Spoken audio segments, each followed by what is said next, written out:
গতকাল রাতে ক্রিকেটারদের সাথে যেটা হয়েছে সেটা অপ্রীতিকর, অপমানজনক ক্রিকেটারদের জন্য। ক্রিকেটাররা এটা ডিজার্ভ করেন, কিন্তু এই দায়ভার কার? সবকিছু নিয়ে আলোচনা করব। ঘটনাটা কিভাবে ঘটলো সেটা নিয়ে প্রথমে আলোচনা করি। ঘটনাটা ঠিক সেভাবে ঘটেছে, একজন রাজনৈতিক নেতাকে রিসিভ করার জন্য এয়ারপোর্টে যায় কিছু তার সমর্থক। সেই সমর্থকরা তখন যখন বের হচ্ছিলেন ক্রিকেটাররা, তখন তাদের দেখতে পান এবং তাদের গাড়ির সামনে অকথ্য ভাষায় গালাগালি করেন, তাদের পরিবারের সামনে অপমান করেন, তাদের পরিবারকে অপমান করা হয়েছে, তাদের গাড়ি আটকে রাখা হয়েছে অনেকক্ষণ, গাড়ি যেতে পারেনি অনেকক্ষণ সমর্থকদের বেড়া যাবে। এর দায়ভার সম্পূর্ণ পরিমাণে বিসিবি নিতে হবে। বিসিবির উচিত ছিল একটা সিকিউরিটি প্রোটোকল দিয়ে ক্রিকেটারদের বের করে নেওয়া। বিসিবি সেটা করেনি।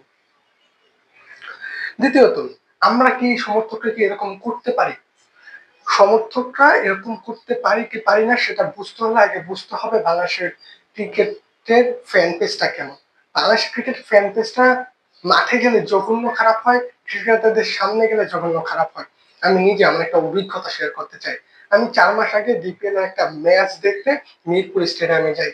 সেখানে একটা সমর্থক রিয়াজ যখন বাউন্ডারি লাইনে ফিল্ডিং করছিলেন তখন তাকে বলছেন, এই ভুয়া রিয়াদ, এই বুড়া রিয়াদ, তুই কবে যাবি, বিদায় নে বাংলাদেশ ক্রিকেট থেকে।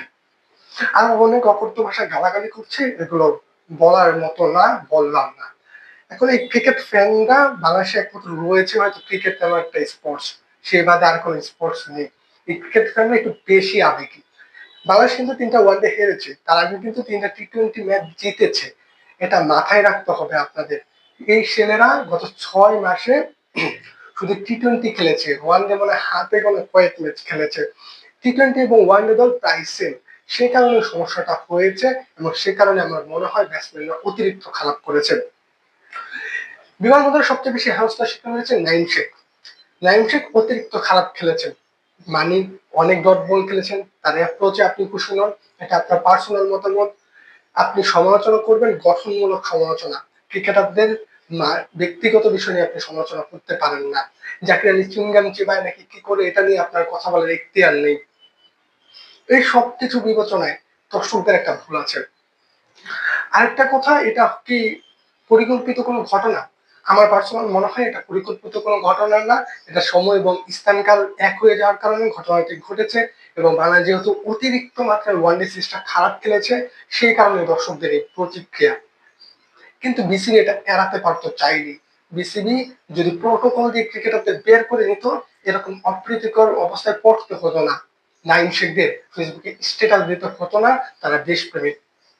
ক্রিকেটাররা পেন কিলার খেয়ে খেলেন, এটা সত্য, এটা আপনাকে মানতে হবে। আপনি এটা নিয়ে যত মিন করেন, যত জোকসি করেন না কেন।